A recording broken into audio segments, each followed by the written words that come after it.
across turquoise waters, filled with laughter, sunsets, and memories to last a lifetime.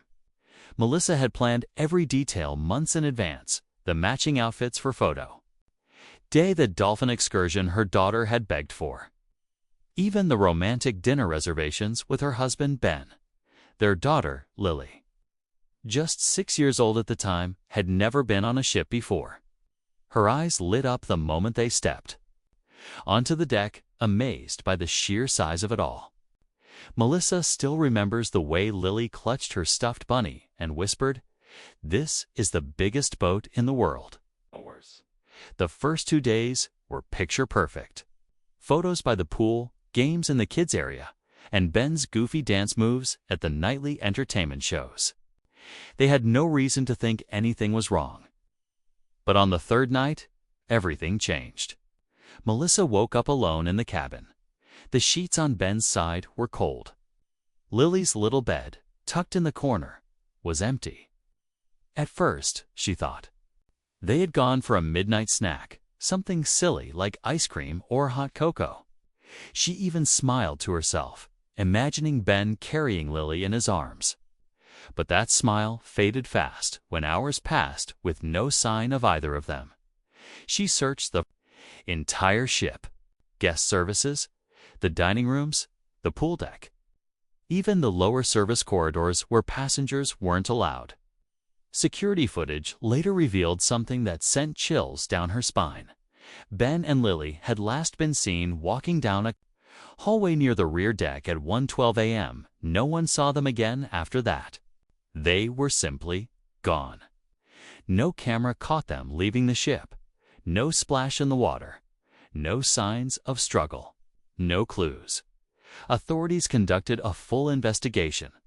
The cruise ship was held at port for 2 days while search teams combed every inch, dogs, divers, interrogations, but nothing came of it. Melissa was questioned over and over again. Was your marriage happy? Did your husband have any enemies? Is it possible he took the child and ran? The questions only made the pain worse.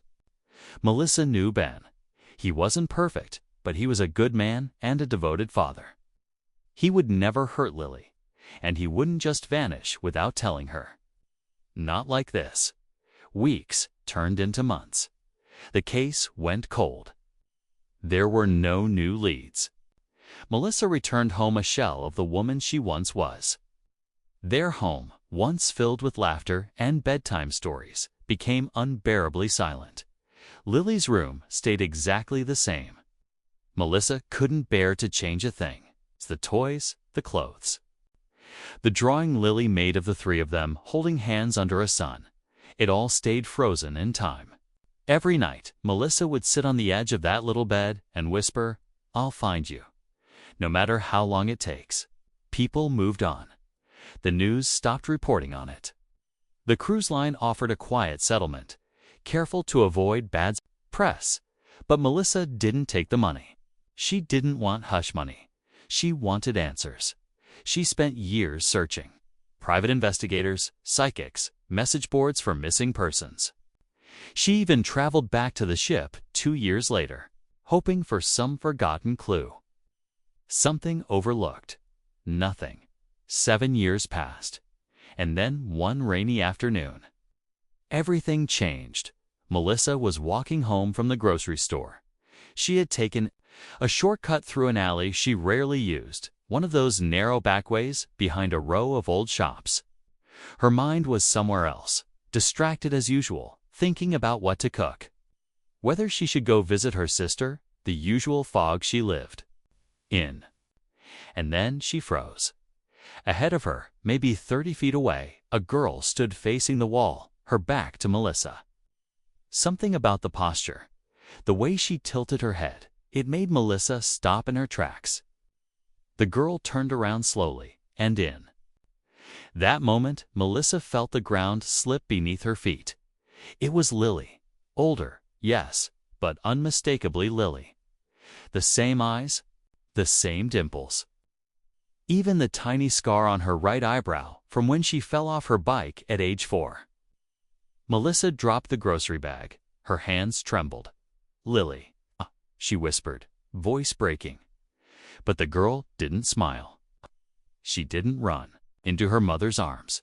Instead, she took one step back. Her expression wasn't one of recognition. It was fear. Melissa tried to move closer, but before she could say another word, someone stepped out of the shadows behind the girl. It was a man, older, wearing a black coat. His face was partially covered, but Melissa's heart nearly stopped. It was Ben, at least. It looked like Ben. He didn't speak. He didn't look angry. He didn't look scared. He just stood there, silently placing a hand on the girl's shoulder. And then, just as quickly, he turned and walked away with her down the alley. No words. No explanation. Melissa tried to follow, but by the time she reached the corner, they were gone. Vanished again. She stood in the rain, heart racing, soaked, and confused, replaying the moment in her mind. Was it really them? Could it be? After all these years, why didn't they say anything? Why did they look afraid? And where had they gone? All those questions flooded her at once, but one truth rang louder than all the rest. They were alive. Somehow. After 7 years, her husband and daughter were alive. But why had they disappeared in the first place? And what kind of life had they been living all this time? Was someone keeping them hidden? Were they in danger? Had Ben taken Lily away for a reason? Or was he protecting her from something? Melissa didn't know the answers yet, but she knew this wasn't over. Whatever secret they were caught in, whatever truth had kept them away for so long, it had just come crashing back into her world. And she wasn't going to stop until she found out what really happened on that cruise ship, and what led them to that alley all these years later.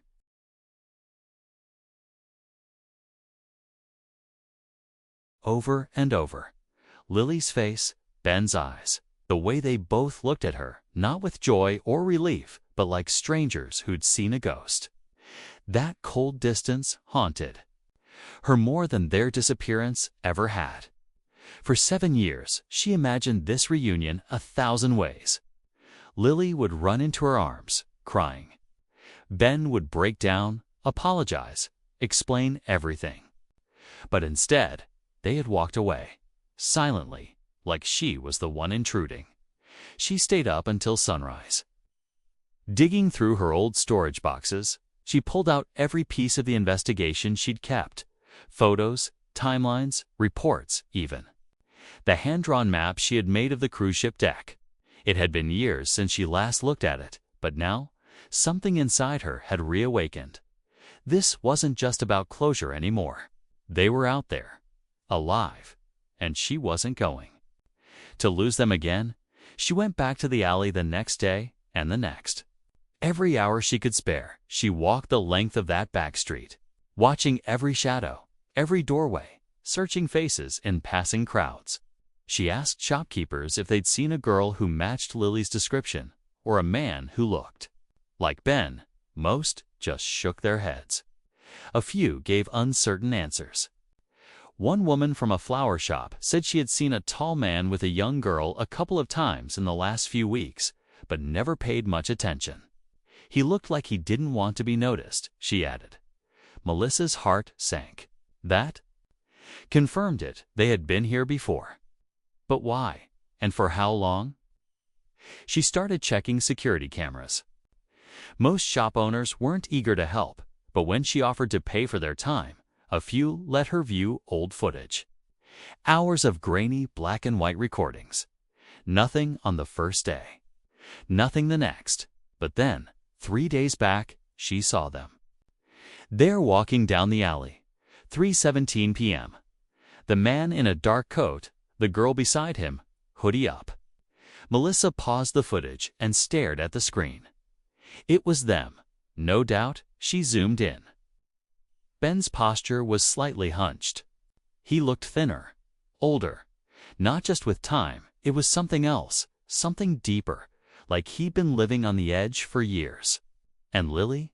She looked guarded, nervous, always checking behind her. That wasn't how her daughter used to be.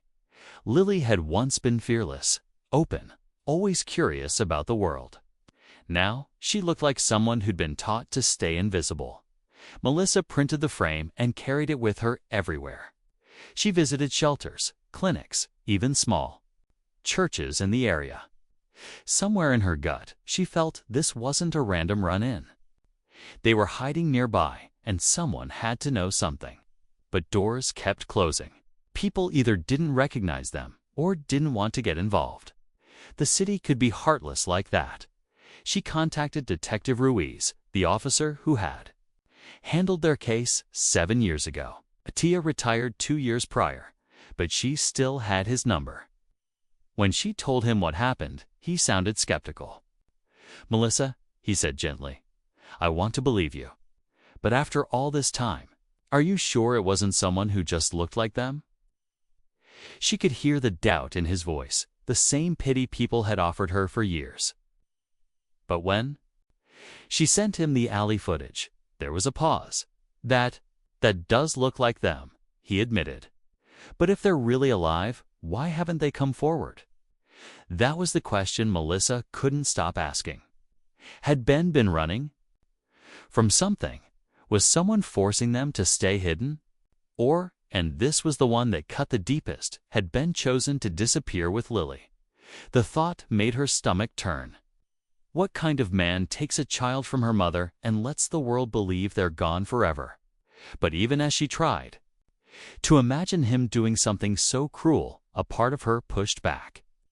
Ben had always been protective, especially of Lily. He once stood up to a neighbor for yelling too loud near her. He never let her walk home alone, even from the park a block away. Whatever was going on now, Melissa couldn't shake the feeling that he believed he was keeping Lily safe. But from what? She went back to her memories of the cruise, the days leading up to their disappearance.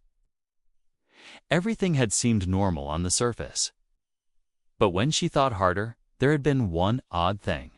A man who kept showing up, first by the pool, then at dinner, once even outside their cabin, pretending to look at a map. Ben had noticed him too. She remembered him getting tense, distracted. At the time, she thought he was just being paranoid. But now she wondered, was that the moment something started? Melissa called the cruise line again, asking for passenger records from that trip. They said those files had been archived, and it would take time to retrieve them. She didn't care. She told them to do whatever it took. She needed that list. As days passed, she kept digging. Old emails, Ben's journals. Any sign that he'd been planning something.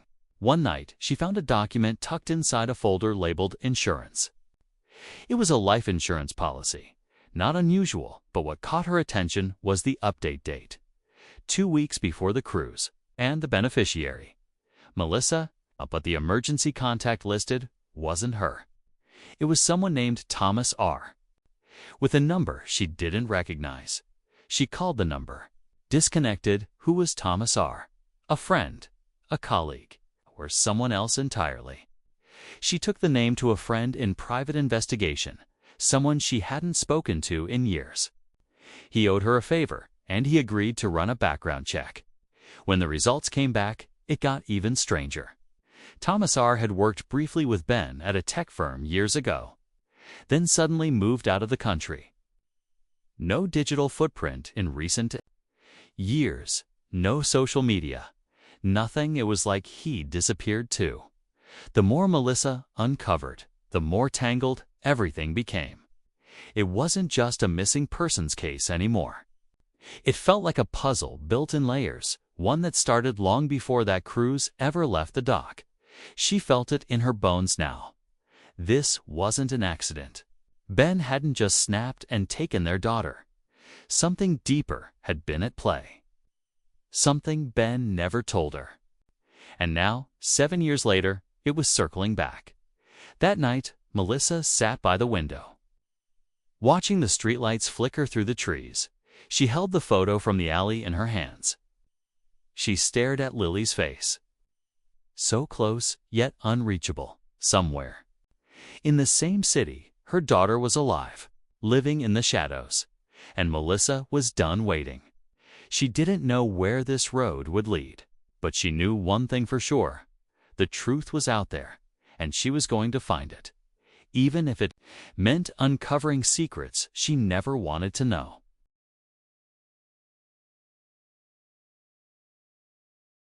And the same one she used during the early days of the disappearance. The same notebook where she once listed every name she came across, every tiny detail she didn't want to forget. 7 years later, she was back at it, but this time, the leads weren't cold. They were fresh, alive, moving. She had one name now. Thomas, or the man tied to Ben's emergency contact info. The man who vanished, just like them. Something told her he wasn't just a coworker. And the more she thought about it, the more she remembered things that hadn't seemed important back then. Around the time of the cruise, Ben had been restless, distracted. She thought he was just tired from work, but there were late-night calls, hushed conversations when he thought she was asleep, even a few business trips that had no receipts or paperwork to back them up.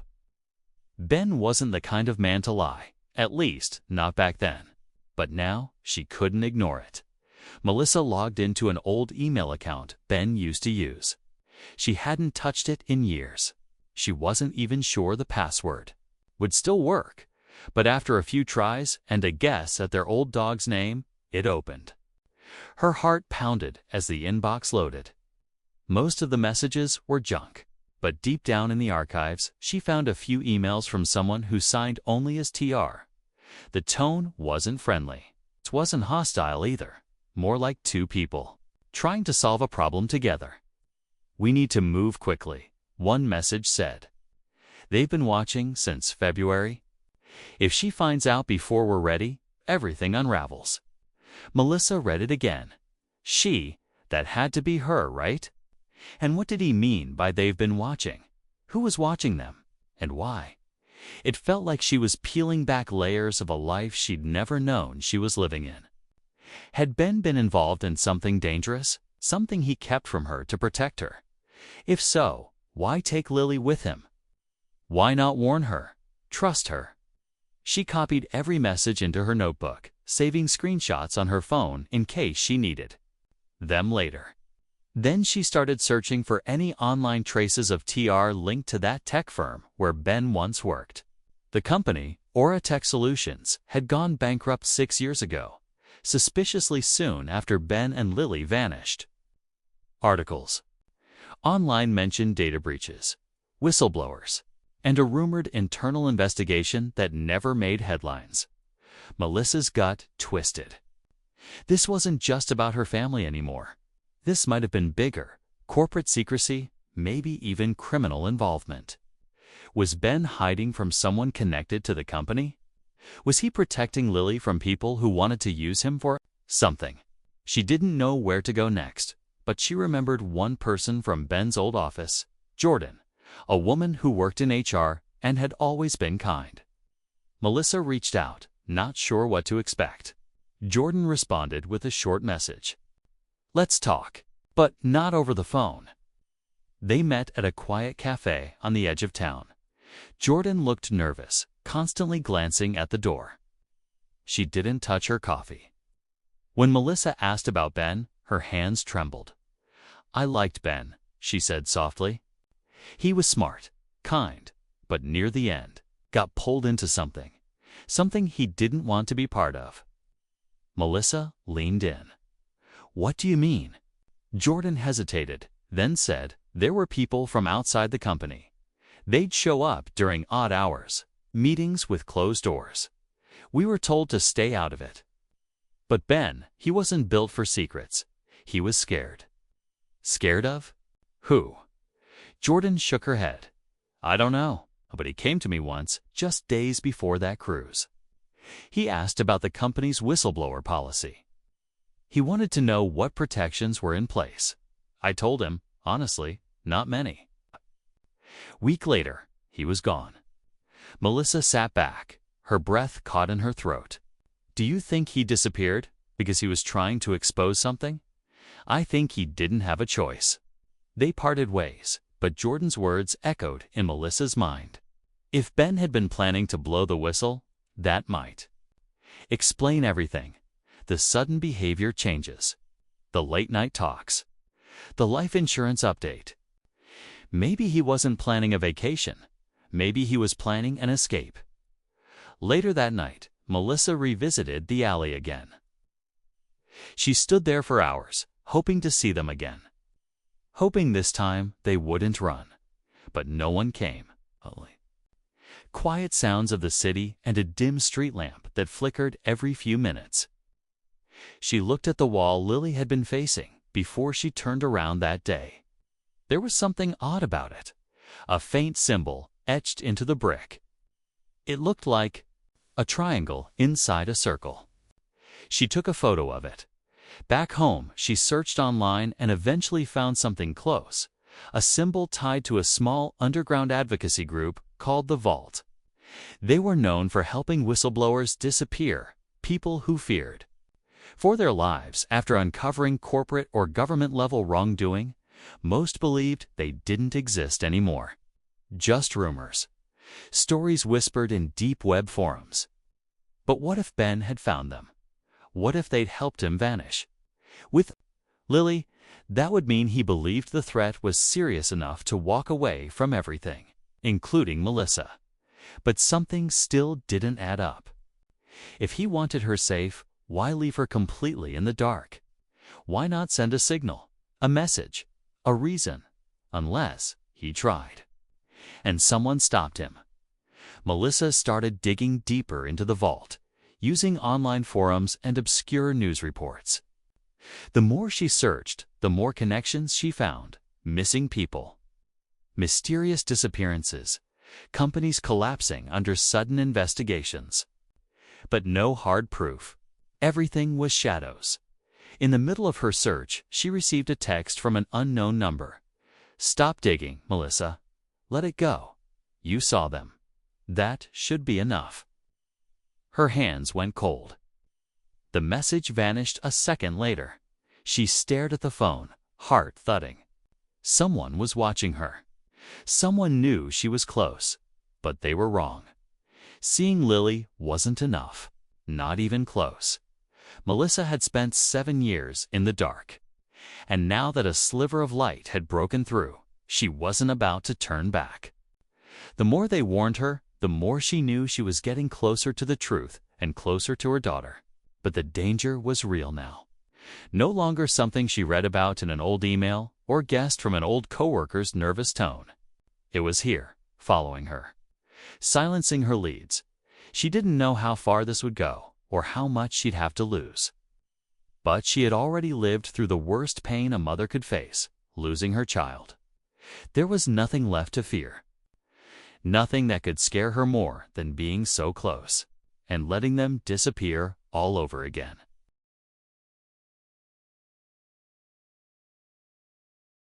The sidewalks slick and the city into a blur of shadows and headlights.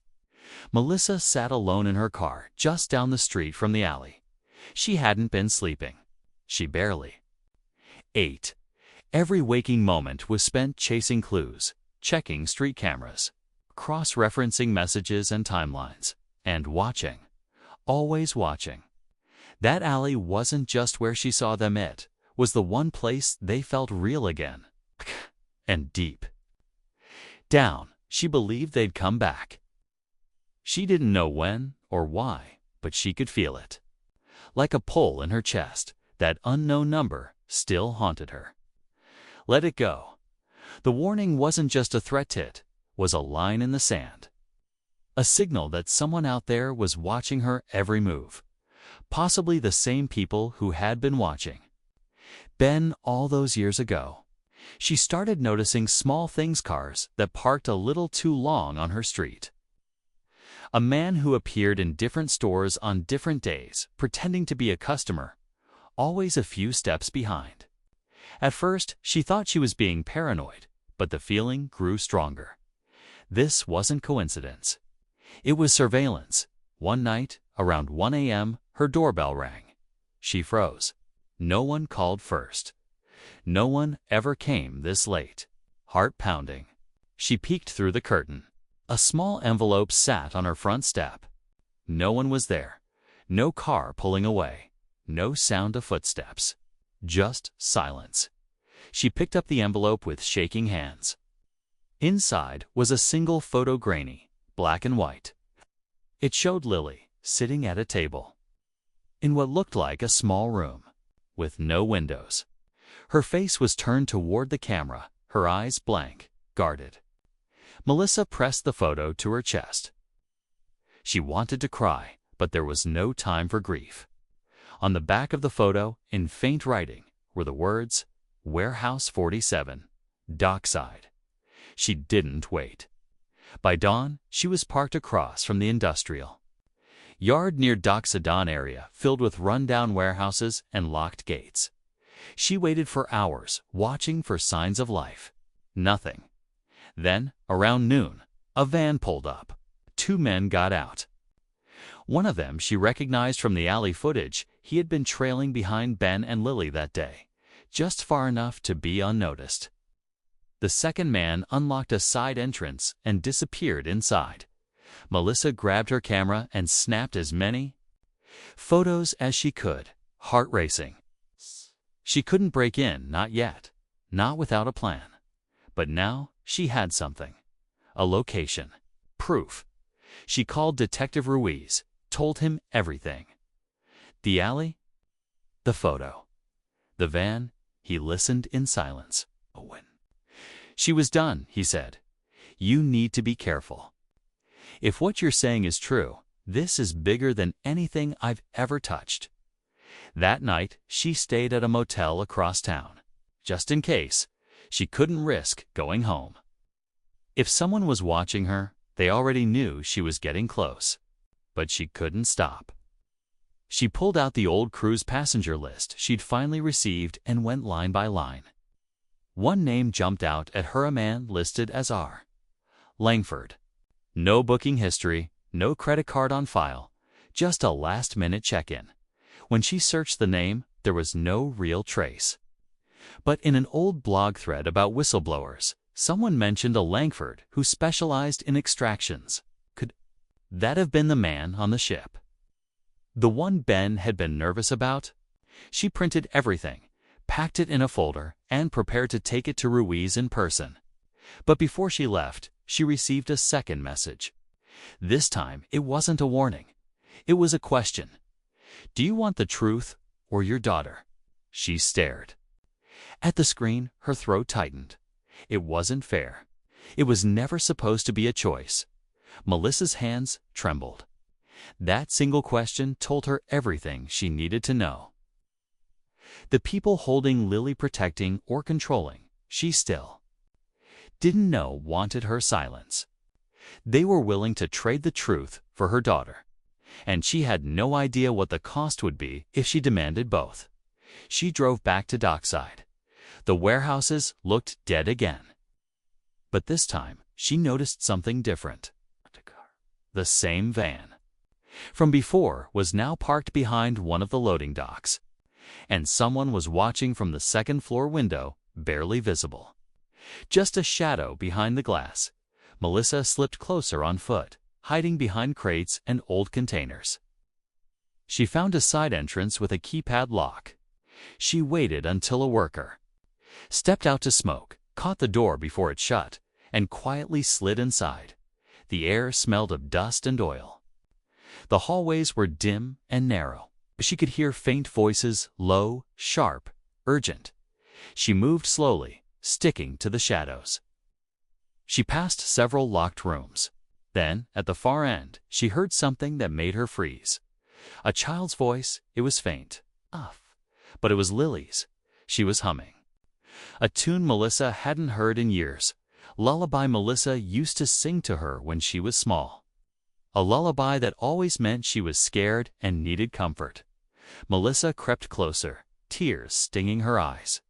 The room was locked, but through a crack in the door, she could see just enough. Lily sat at a small table, sketching something on paper. Her hair was longer now, her features sharper with age. But it was her. Alive. Real. Before she could move, a voice barked from behind. "Hey!" She turned, and everything went black. When she woke up, she was in a different room. Dim light flickered above. Her wrists were bound with zip ties. Her mouth was dry. There were no windows, only a metal door and the hum of machines. Somewhere nearby, footsteps approached. The door opened, and a man stepped inside. She recognized him instantly, Ben, but he wasn't the same man who disappeared 7 years ago. He looked older, harder. His eyes were tired, hollow, but alert. He stared at her for a long moment before speaking. "You shouldn't have come here." Melissa's voice cracked. "You took her. You left me. Why?" He looked down, ran a hand through his hair, and whispered, "Because it was the only way to keep her safe. If they knew you were involved, they'd have taken you too. Or worse." Melissa's breath hitched. "Who are they? What are you caught up in?" Ben looked at the door. "They're listening." "I don't care," she snapped. "I saw her. She's alive. I want her back. You owe me that." He stepped forward, and for the first time, she saw the guilt in his face. "I didn't know how to protect both of you. I thought keeping you out of it was the only chance. But now I'm in it," Melissa said, "and I'm not leaving without her." Ben didn't answer. The silence was thick, heavy with all the years of pain and questions left hanging. Footsteps echoed outside the room again.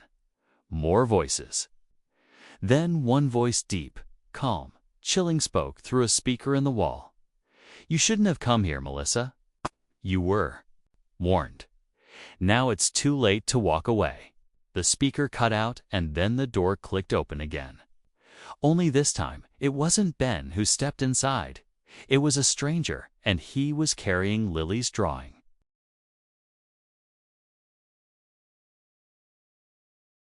Faceless enforcer. He was well-dressed too, well-dressed for a place like this. His presence was calm but unsettling.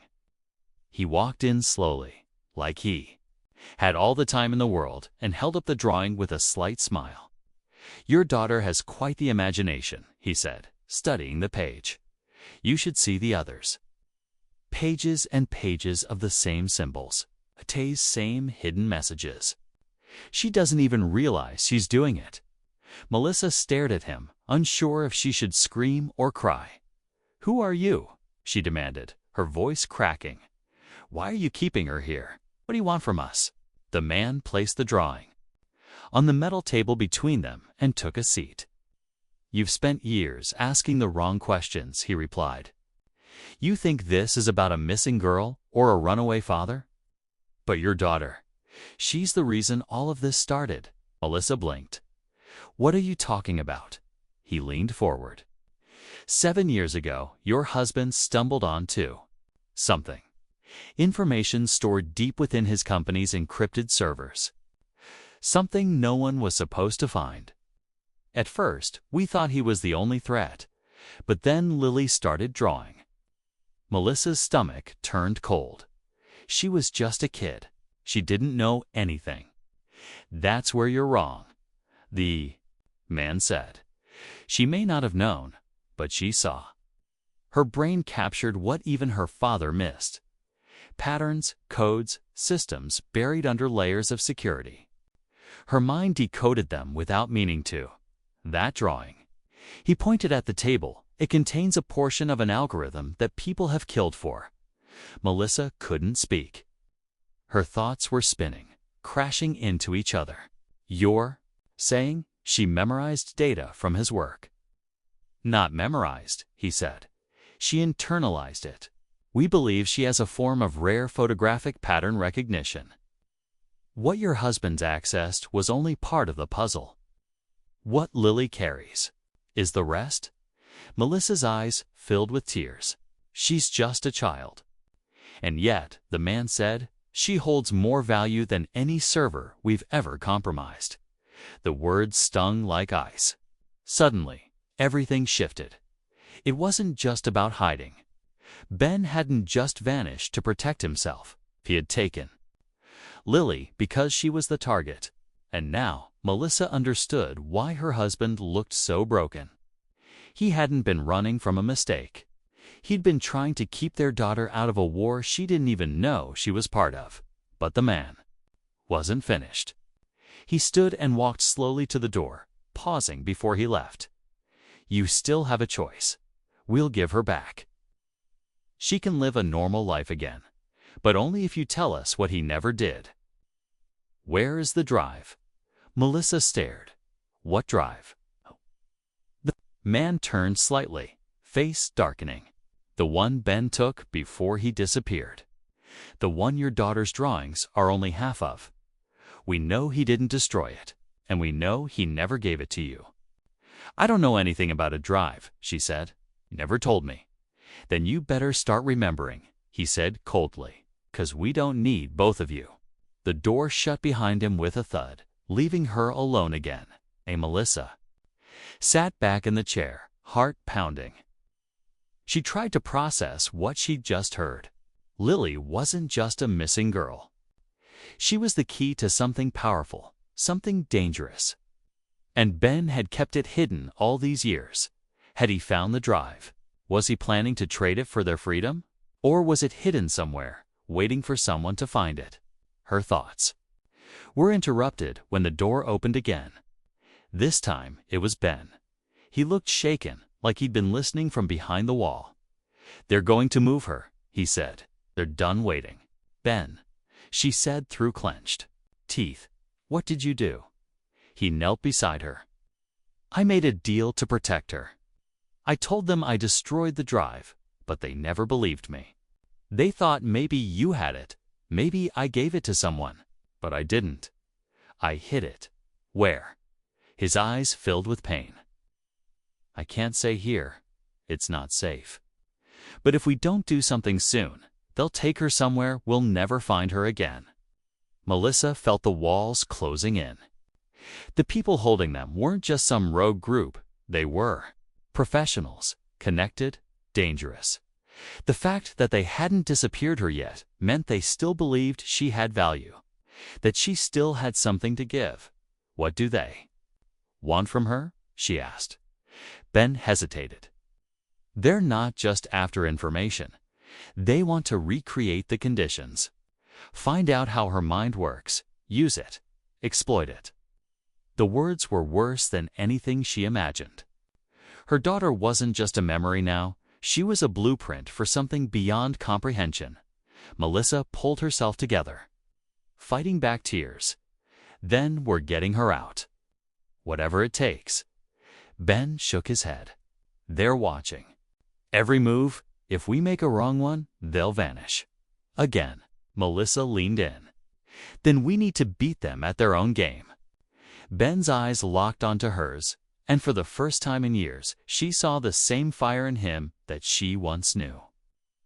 The man she loved was still in there, still fighting. Just as they started to form a plan, an alarm blared through the building. Red lights flashed in the corners. Voices shouted in the halls. Someone had breached the perimeter. Ben stood quickly. "They found us, but not who you think." Melissa backed against the wall, startled. "What do you mean?" "There's another group," he said. "People who've been hunting the same data. They've been tracking the vault, waiting for them to slip. And now, they're here." Everything erupted at once. Shouts, gunshots in the distance, the sound of boots running across metal floors. The warehouse had become a battlefield. And in the middle of it was a little girl with drawings that could change everything. Melissa looked at Ben. "Where is she?" He grabbed her hand. "Come on!" And as they ran through the corridors, with walls closing in and two different enemies converging, Melissa knew they were heading straight toward the heart of something massive. The truth, the danger, the answers, and possibly the end.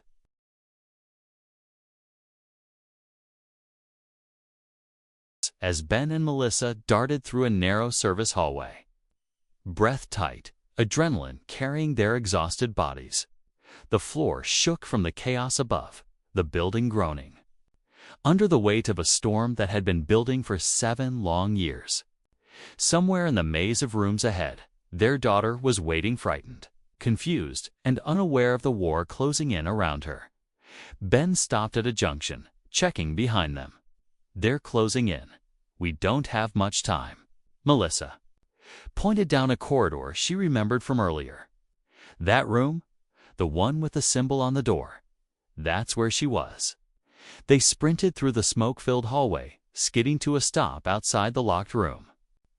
Ben pulled a small tool from his pocket, started working the panel beside the door with hands that trembled more from fear than the adrenaline. Inside, Melissa could hear it faint humming. Lily's voice again, that same lullaby. She pressed her hand to the metal door, tears welling up. "We're here, baby," she whispered. "Just hold on."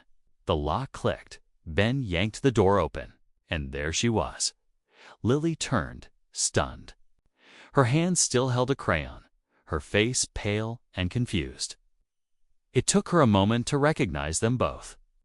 Melissa stepped forward slowly, afraid to scare her, but the second Lily's eyes locked onto hers, something broke loose.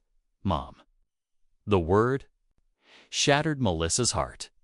She ran forward, arms wrapping around her daughter, pulling her into a grip that trembled with years of aching. "Yes, baby. I'm here. I'm here." Ben knelt beside them, his hand on Lily's shoulder. "We have to go. Now." But as they turned to leave, the hallway exploded in light and smoke. A team in black tactical gear stormed through the cloud, shouting orders. Melissa raised her hands instinctively, shielding Lily. But then, from behind the masked figures, a voice rang out. "Stand down. They're not the targets." Detective Ruiz stepped through the haze, wearing a bulletproof vest, a radio in one hand. His face was covered in sweat and dirt, but his eyes locked onto Melissa's with relief. "We tracked your phone, got here just in time." Ben stood, stunned. "You brought a task force." Ruiz nodded. "That anonymous email you sent with the evidence? We followed the paper trail. These people aren't just rogue, they've been selling intelligence to foreign buyers for years. Your daughter wasn't just a fluke, she's a breakthrough." Melissa held Lily tighter as agents rushed past them, securing rooms and gathering files. The enemy was falling apart from the inside. Some were surrendering, others were fleeing. But the nightmare was ending. An agent escorted them out a side exit to a waiting van. As they climbed in, Melissa looked at Ben. "You said you hid the drive. Where is it?" Ben hesitated. "It's not a drive. It never was." Melissa frowned. "What?" He turned to Lily, who was now curled up in her mother's lap, clutching the drawing in her small hands. The data wasn't stolen. It was transferred in to Lily. Melissa's breath caught. "You mean? She's the vault." Ben nodded. "The algorithm she kept drawing, it's encoded in her memory. No hardware, no trace. That's why I had to disappear. I couldn't let them take her and figure out how she did it." Ruiz, listening from the front, turned slightly. "So you let the world think she was gone?" Ben looked at Melissa. "I didn't have another option. Every step I took was to buy us time. I was going to bring her back when it was safe." Melissa shook her head, emotion choking her. "You should have trusted me." "I know," he said quietly. "And I'll spend the rest of my life making it right." But just as the tension began to ease, as the sense of safety crept into their breathing, Ruiz's radio buzzed again. "We've got a problem," a voice said. "One of the men is missing. The one from the alley surveillance. He slipped through the rear exit before we breached." Melissa froze. "The one who watched her. Who brought the drawing?" Ruiz nodded grimly. "We'll find him, Adivan." As the van pulled away, Melissa's eyes scanned the crowd forming outside the crime scene. In the corner, near a dumpster, a figure in a black coat stood watching, motionless, face obscured. And just before the van turned the corner, the figure raised a hand pointed directly at Lily. Melissa turned away quickly, holding her daughter tighter. The warehouse was gone. The agents had won. The operation had been shut down. But someone out there hadn't given up. Someone still believed Lily held something too powerful to forget.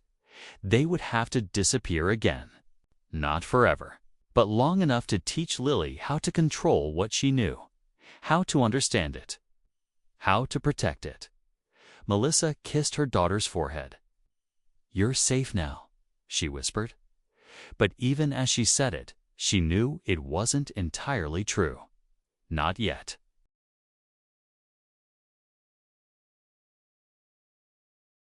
They'd escaped just hours ago. Melissa watched the passing trees, holding Lily tightly against her, breathing in the soft scent of her daughter's hair like she was afraid it might vanish again. Lily had finally fallen asleep, her tiny fingers wrapped around Melissa's shirt, still clutching the worn paper filled with strange shapes and loops. That paper, her innocent drawings, had turned out to be the very thing everyone was chasing. Ben sat beside them, quiet, as if the weight of the last 7 years had finally landed on his shoulders.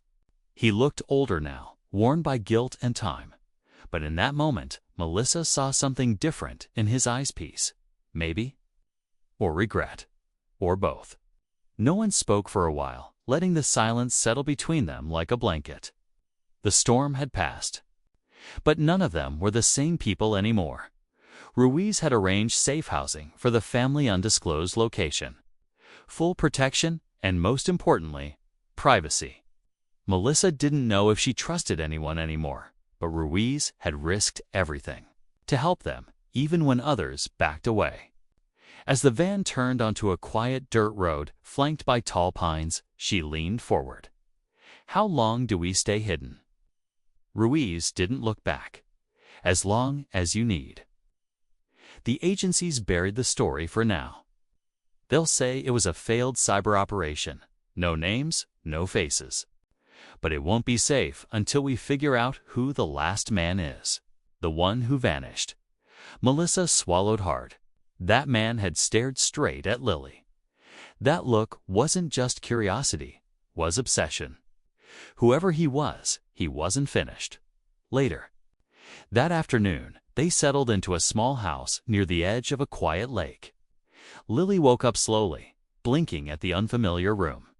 For a moment, she seemed confused, but when she saw her parents, she smiled. "Is this our home now?" Melissa knelt beside her. "Just for a little while, sweetheart. Just until everything calms down."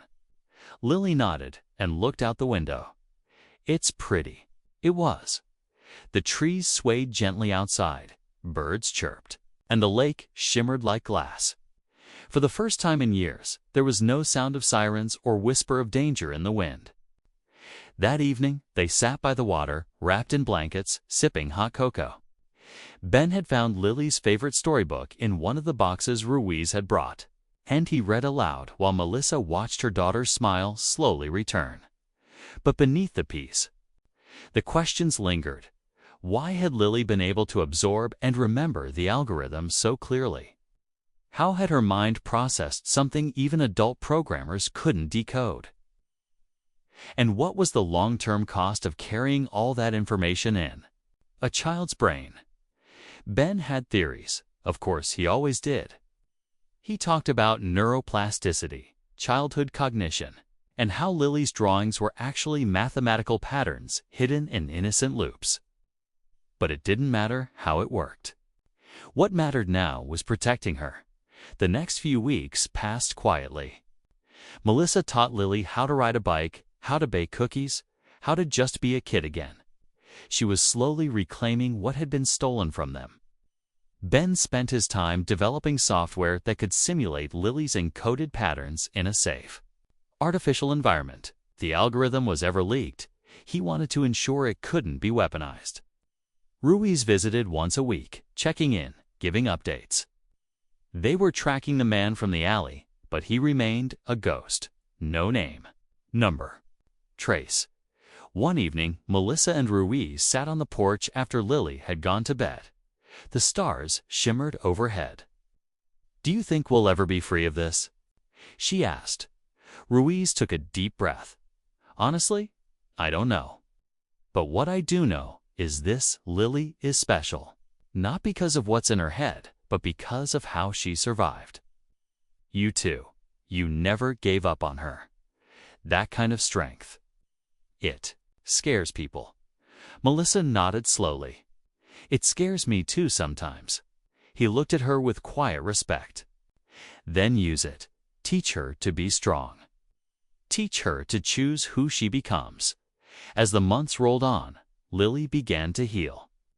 She still drew those strange shapes sometimes, but they grew softer, more playful. Melissa took her to therapy, kept her surrounded by love and routine. The night terrors faded. The questions became fewer. For Lily, the pain slowly became just memory. But Melissa never stopped watching over her. Never stopped scanning the woods when they went walking. Never stopped locking every door. Then one quiet morning, something strange happened. A letter arrived. No name, no return address. Inside was a single sheet of paper, Lily's own drawing, copied perfectly, with one small change. A symbol in the corner. A symbol Melissa hadn't seen before. Ben studied it for hours that night. "It's not just a threat," he finally said. "It's a challenge." Ruiz took the paper into custody, but they both knew what it meant. Somewhere, someone still wanted what was in Lily's mind. But Melissa wasn't afraid anymore. She wasn't just a mother. Now she was a protector, a fighter. And she knew exactly what was at stake. Years later, when Lily grew into a teenager, she decided to learn code for herself. She never used the algorithm again, not the full version, but she learned enough to understand what had happened to her. And one day, when she was ready, she told her story. Not to the world, not for fame, just to the people who needed to hear. It most other kids who had been lost, taken, or broken by things they didn't understand. She told them about survival, about love, about how her mother never stopped believing she was alive, and how, in a quiet alley one night, that love had found her again. The story of the cruise ship that changed everything eventually faded from the news. Most people moved on. But for Melissa, Ben, and Lily, it would always be part of who they were. A reminder that even in the darkest places, hope can still find a way home.